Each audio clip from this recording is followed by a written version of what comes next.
최근 뜨거운 감자로 떠오르고 있는 TV조선 사랑의 콜센터 세븐스타즈 6회 시청률과 함께 팬들 사이에서 불거진 김용빈 씨의 불량 논란에 대해 심층적으로 다뤄보려고 합니다.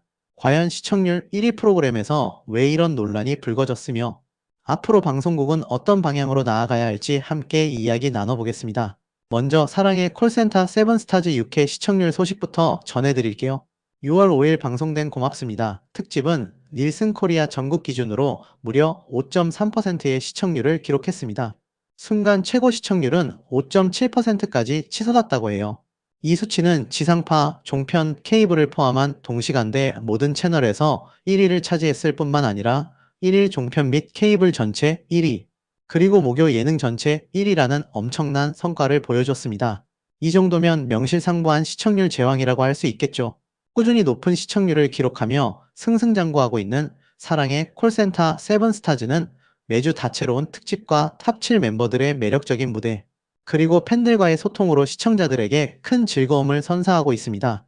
하지만 이런 높은 인기를 누리고 있음에도 불구하고 김용빈 씨의 방송 분량에 대한 불만의 목소리가 터져나오고 있습니다. 높은 시청률 뒤에 숨겨진 김용빈 씨의 분량 논란. 과연 그 이유는 무엇일까요? 6회 방송 속 장면들은 김용빈 씨의 매력을 충분히 보여줄 수 있는 소중한 기회였습니다. 김용빈 씨의 과거 감사 무대는 시청자들에게 깊은 감동을 선사했었습니다. 일부 시청자들은 천록담 씨의 감사 무대와 비교하며 김용빈 씨의 무대가 더욱 진정성 있고 감동적이었다는 평가를 내리기도 했습니다. 이처럼 김용빈 씨는 여러 방면으로 활약하며 자신의 존재감을 드러냈습니다. 하지만 그럼에도 불구하고 이번 6회에서 김용빈 씨의 방송 분량은 여전히 부족하다고 느껴졌습니다. 미스터 트롯3를 통해 큰 사랑을 받고 진에 당당히 이름을 올린 김용빈 씨는 이미 탄탄한 팬덤을 형성하고 있습니다. 이 팬덤은 김용빈 씨가 방송에서 더 많은 활약을 보여주기를 기대하고 그의 다양한 모습을 보고 싶어 합니다. 6회에서 보여준 그의 활약이 너무나 적었고 팬들이 갈증을 느끼는 것은 그만큼 김용빈 씨에 대한 기대와 애정이 크기 때문이라고 해석할 수 있습니다. 이러한 팬들의 불만은 단순히 특정 멤버의 불량 문제에 그치지 않고 장기적으로 프로그램의 시청률에도 영향을 미칠 수 있다는 우려로 이어지고 있습니다. 일각에서는 사랑의 콜센터의 시청률이 과거 미스터트롯 전성기만큼 높지 않다는 분석도 나오고 있습니다. 이는 새로운 그림을 보여주기 어렵고 미스터트롯3만큼의 화제성을 유지하기 어렵기 때문이라는 지적도 있습니다. 이런 상황에서 특정 멤버의 불량 소외는 팬들의 이탈을 초래하고 결국 전체 시청률 하락으로 이어질 수 있다는 불안감이 작용하는 것이죠. 실제로 사랑의 콜센터는 팬덤의 힘이 매우 중요한 프로그램입니다. 탑 7강 멤버들의 팬들은 자신의 최애 가수를 응원하기 위해 적극적으로 프로그램을 시청하고 홍보합니다. 만약 특정 멤버의 방송 분량이 지속적으로 적거나 그 멤버의 매력을 제대로 보여주지 못하는 편집이 이어진다면 해당 팬덤은 프로그램에 대한 흥미를 잃을 수 있습니다. 이는 곧 팬덤 이탈로 이어지고 누적 시청률 하락에 영향을 미칠 수 있습니다. 그렇다면 사랑의 콜센터 세븐스타즈는 앞으로 어떤 방향으로 나아가야 할까요? 높은 시청률을 유지하고 더 나아가기 위해서는 팬들의 목소리에 귀 기울여야 합니다. 특히 김용빈 씨처럼 확고한 팬덤을 가진 멤버의 경우 그의 활약을 늘리는 것이 시청률을 높이고 팬덤을 더욱 결집시킬 수 있는 효과적인 방법이 될 것입니다. 물론 제작진의 입장에서는 모든 멤버에게 공평하게 분량을 배분하는 것이 쉽지 않겠지만 각 멤버의 팬덤 규모와 영향력을 고려하여 전략적인 분량 배분을 고려할 필요가 있습니다. 김용빈 씨의 경우 그의 맑은 음색과 뛰어난 가창력은 물론 진솔하고 꾸밈 없는 모습으로 많은 팬들의 사랑을 받고 있습니다. 그는 무대 위에서 보여주는 카리스마뿐만 아니라 퀵서비스에서 보여준 팬 사랑과 친근함, 그리고 주현미 선배와의 통화에서 드러난 예의 바르고 성실한 모습 등 다채로운 매력을 가지고 있습니다. 이러한 매력들을 방송을 통해 더 많이 보여줄 수 있다면 기존 팬덤을 더욱 견고하게 만들고 새로운 시청자층까지 유입할 수 있을 것입니다. 예를 들어 김용빈 씨의 보컬 실력을 더욱 돋보이게 할 수 있는 솔로 무대나 다른 멤버들과의 듀엣 무대, 혹은 특별한 컬래버레이션 무대를 더 많이 편성하는 것을 고려해 볼 수 있습니다. 또한 그의 인간적인 매력을 보여줄 수 있는 비하인드 스토리나 팬들과의 소통을 강화하는 코너를 추가하는 것도 좋은 방법입니다. 퀵서비스와 같이 팬들과 직접 만나는 형식의 코너를 더욱 확장하거나 온라인을 통한 팬들과의 실시간 소통 기회를 늘리는 것도 팬들의 만족도를 높일 수 있을 것입니다. 더 나아가 제작진은 시청자 게시판이나 소셜미디어 등을 통해 팬들의 의견을 적극적으로 수렴하고 이를 프로그램 제작에 반영하는 열린 자세를 보여줄 필요가 있습니다. 팬들은 프로그램의 중요한 시청자이자 홍보대사 역할을 합니다. 그들의 의견을 존중하고 반영함으로써 팬들은 프로그램에 대한 소속감과 애정을 더욱 느끼게 될 것입니다. 이러한 과정을 통해 프로그램은 팬덤의 지지를 더욱 공고히 할 수 있고, 이는 곧 시청률 상승으로 이어지는 선순환 구조를 만들 수 있습니다.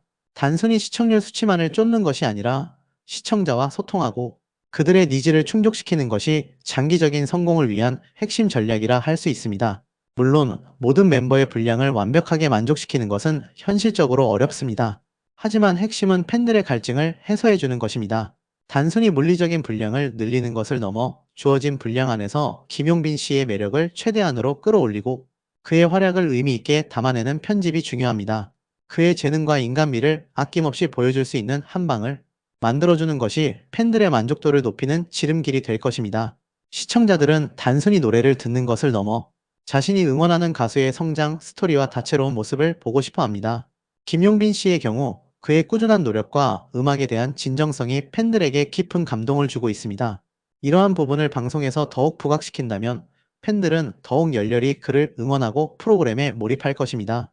결국 사랑의 콜센터 세븐스타즈가 앞으로도 계속해서 사랑받는 프로그램으로 남기 위해서는 팬덤의 목소리를 경청하고 각 멤버들의 매력을 최대한으로 끌어올릴 수 있는 기회를 제공하는 것이 중요합니다. 시청률이라는 숫자를 넘어 시청자들의 마음을 사로잡는 것이야말로 진정한 성공의 열쇠라고 할 수 있습니다. 이러한 노력이 지속된다면 사랑의 콜센터 세븐스타즈는 지금보다 더욱 강력한 시청률과 팬덤을 구축하며 명실상부한 국민 프로그램으로 거듭날 수 있을 것이라고 생각합니다. 여러분의 생각은 어떠신가요? 사랑의 콜센터 6회는 정말 많은 시청자분들에게 깊은 인상을 남겼던 회차로 기억됩니다. 특히 김용빈 씨의 우승곡이었던 감사를 천록담 씨가 따라 부르면서 불거졌던 이른바 상도덕 비난 논란은 당시 많은 이야깃거리를 만들었죠. 이 사건을 둘러싼 배경과 당시의 분위기, 그리고 왜 이런 논란이 생겨났는지에 대해 좀 더 자세히 들여다보는 시간을 가져보겠습니다. 먼저 사랑의 콜센터라는 프로그램의 특성을 이해하는 것이 중요합니다. 이 프로그램은 출연자들이 신청곡을 받아서 부르고 시청자들과 교감하는 형식으로 진행됩니다. 때로는 경연처럼 긴장감 넘치는 무대가 펼쳐지기도 하고, 때로는 따뜻한 위로와 감동을 선사하는 무대가 되기도 합니다. 그런 만큼 출연자들 간의 관계나 무대에서의 퍼포먼스 하나하나가 시청자들의 큰 관심을 받게 되죠. 이 프로그램은 단순한 음악 예능을 넘어 각 출연자의 개성과 스토리를 조명하며 팬들과의 정서적 유대를 강화하는 역할을 합니다. 매주 방송되는 콜센터는 다양한 에피소드와 감동적인 순간들로 가득했으며, 특히 출연진들의 무대 외적인 모습이나 인터뷰 내용들도 큰 화제가 되었습니다. 팬들은 자신이 좋아하는 가수의 모든 행동과 말에 집중했고, 이는 때로는 긍정적인 반응으로, 때로는 논란으로 이어지기도 했습니다. 이러한 팬덤의 강력한 지지와 관심은 프로그램의 성공 요인이자 동시에 예측 불가능한 변수로 작용하기도 했습니다. 이 논란의 중심에 있었던 김용빈 씨와 천록담 씨는 모두 미스터 트롯3에서 뛰어난 실력을 보여주며 많은 팬을 확보했던 분들입니다. 두 분 모두 방송에서 보여주는 무대 매너나 가창력 면에서는 흠잡을 데 없는 베테랑 가수들이었습니다. 이들이 한 무대에 선다는 것 자체가 많은 시청자들에게 기대를 안겨주기에 충분했습니다. 사건의 발단은 김용빈 씨가 사랑의 콜센터에서 자신의 우승곡이었던 감사를 불렀고, 이후 천록담 씨가 이 곡을 다시 부르면서 시작되었습니다. 보통 방송에서 다른 가수의 곡을 따라 부르는 것은 흔한 일이고, 오히려 원곡 가수에게는 자신의 곡을 알릴 수 있는 좋은 기회가 되기도 합니다. 많은 가수들이 후배나 동료 가수의 곡을 재해석하여 부르며, 이는 상호 존중과 협력의 의미로 받아들여지곤 합니다. 하지만 이 경우는 단순한 커버를 넘어선 미묘한 상황이 연출되었기에 논란의 불씨가 지펴졌다고 볼 수 있습니다. 천록담 씨가 감사를 부르는 과정에서 일부 시청자들은 상도덕에 어긋나는 행동이 있었다고 지적하기 시작했습니다. 일각에서는 천록담 씨가 김용빈 씨의 우승곡을 부르면서 그 의미를 경시하는 듯한 태도를 보였다거나, 혹은 지나치게 자신을 돋보이려는 의도가 아니었는지 의문을 제기하기도 했습니다. 이 상도덕이라는 개념은 비단 사업적인 관계뿐만 아니라 같은 분야에 종사하는 사람들 사이에서 지켜야 할 기본적인 도리나 예의를 의미합니다. 특히 경쟁이 치열하고 대중의 관심이 집중되는 연예계에서는 서로 존중하고 배려하는 태도가 무엇보다 중요하게 여겨집니다. 동료 가수의 성공을 인정하고 축하하며 그의 대표곡을 존중하는 것은 기본적인 상도덕의 범주에 속한다고 볼 수 있습니다. 김용빈 씨의 우승곡이라는 상징적인 의미를 가진 곡을 부를 때 천록담 씨가 이 부분을 충분히 고려하지 않았다는 것이 논란의 핵심이었을 가능성이 높습니다. 음악은 단순히 소리의 나열이 아니라 창작자의 정신과 노력이 담긴 결과물이며 가수에게는 더욱 특별한 의미를 지닙니다. 그런 곡을 다룰 때의 태도는 매우 중요하게 비춰질 수 있습니다. 이런 논란이 발생하는 배경에는 여러 가지 요인이 있을 수 있습니다. 첫째, 시청자들의 높은 기대치와 몰입도입니다. 사랑의 콜센터는 팬덤이 매우 강한 프로그램이었고 출연자 개개인에 대한 팬심이 깊었습니다. 팬들은 자신이 응원하는 가수가 최고의 모습을 보여주기를 바라며 다른 출연자들과의 관계에서도 긍정적인 상호작용을 기대합니다. 그렇기 때문에 자신의 픽인 가수에 대한 작은 오해나 불이익으로 보이는 상황에도 민감하게 반응할 수밖에 없죠. 둘째, 편집의 묘입니다. 방송은 실제 상황을 있는 그대로 보여주기보다는 제작진의 의도에 따라 특정 장면이나 대화가 강조되거나 생략될 수 있습니다. 시청자들은 편집된 화면을 통해 상황을 인지하게 되므로 제작진의 편집 방향이 시청자들의 인식에 큰 영향을 미칠 수 있습니다. 당시 논란이 되었던 장면 역시 편집 과정에서 특정 분위기가 더 부각되었을 가능성을 배제할 수 없습니다.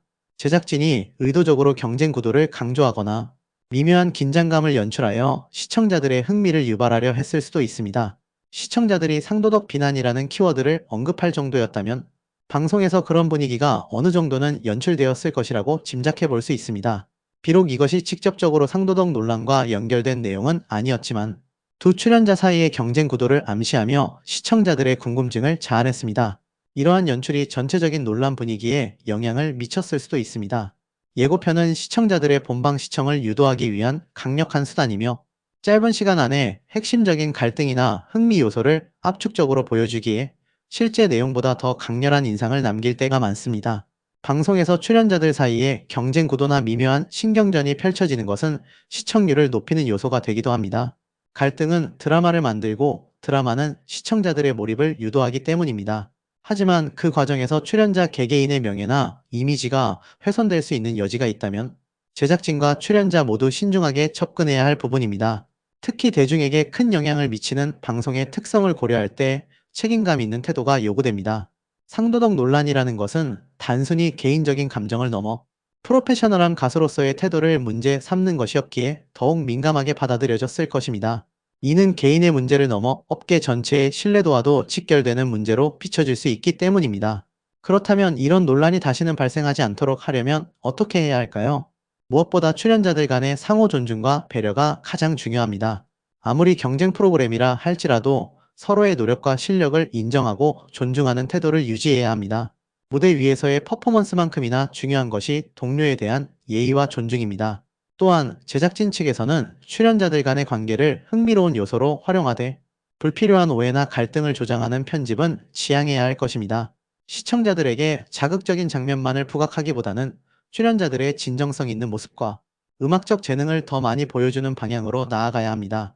시청자들 역시 방송에서 보여지는 한정된 정보만으로 섣부른 판단을 내리기보다는 다양한 각도에서 상황을 이해하려는 노력이 필요합니다.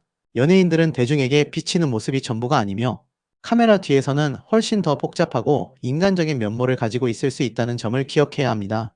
결론적으로 김용빈 씨의 우승곡 감사를 천록담 씨가 부르면서 발생했던 상도덕 비난 논란은 단순히 노래 한 곡을 부른 것을 넘어 방송 프로그램의 특성, 출연자들 간의 관계, 그리고 시청자들의 해석이 복합적으로 작용하여 발생한 사건이라고 볼 수 있습니다.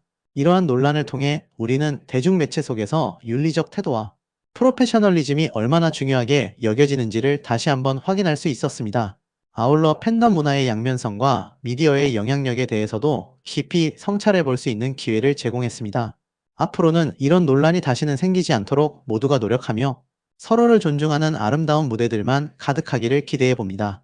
이 사건은 비록 논란으로 시작되었지만 궁극적으로는 방송계와 시청자들이 함께 성숙해 나갈 수 있는 계기가 되었기를 바랍니다. 음악을 통해 모두가 화합하고 즐거움을 얻을 수 있는 건강한 방송 환경이 조성되기를 희망합니다.